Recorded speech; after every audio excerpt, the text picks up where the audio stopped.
আসসালামু আলাইকুম বন্ধুরা, কেমন আছেন আপনারা সবাই? আলহামদুলিল্লাহ, আমিও ভালো আছি। প্রতিবারের মতো আজকেও আমি নিয়ে আসছি আরেকটা রেসিপি। তো আজকে আমি বানিয়ে দেখাবো তালের বড়া।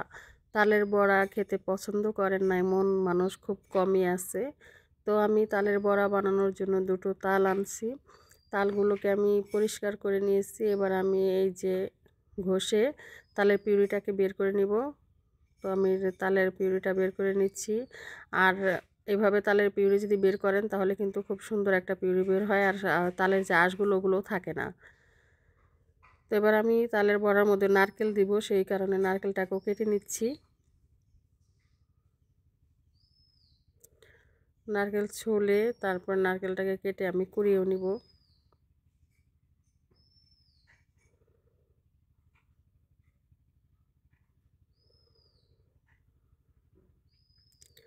এবার নারকেলটাকে আমি কুড়িয়ে নিচ্ছি। নারকেলটাকে কুড়িয়ে নেওয়া হয়ে গেলে আমি পিঠা বানানোর জন্য চলে যাব।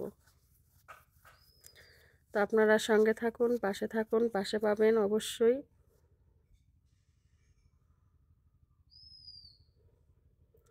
এখানে আমি চাউলের গুঁড়া নিয়েছি, আর অল্প পরিমাণ দিয়ে দিচ্ছি ময়দা। অল্প ময়দা দিলেও হবে, না দিলেও হবে। ময়দাটা দিলে কি হবে, পিঠাটা একটু নরম নরমই থাকবে। পরিমাণ মতো লবণ, পরিমাণ মতো কালো জিরা, পরিমাণ মতো চিনি দিয়ে আমি শুকনো উপকরণগুলো খুব সুন্দর করে মিশিয়ে নিব।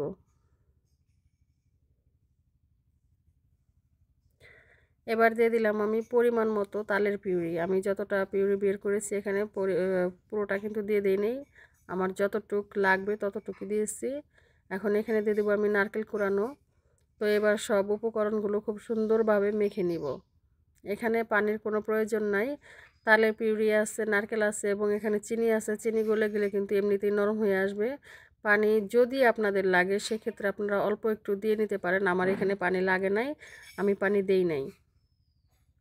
তো আমার গোলাটা খুব সুন্দরভাবে গুলিয়ে নেওয়া হয়ে গেছে। এবার আমি তেলটা গরম করে নিচ্ছি। একটুখানি দিয়ে দেখলাম তেল গরম হয়েছে কিনা। তো তেলটা গরম হয়ে গেছে, এবার আমি বড়াগুলো ছেড়ে দিচ্ছি।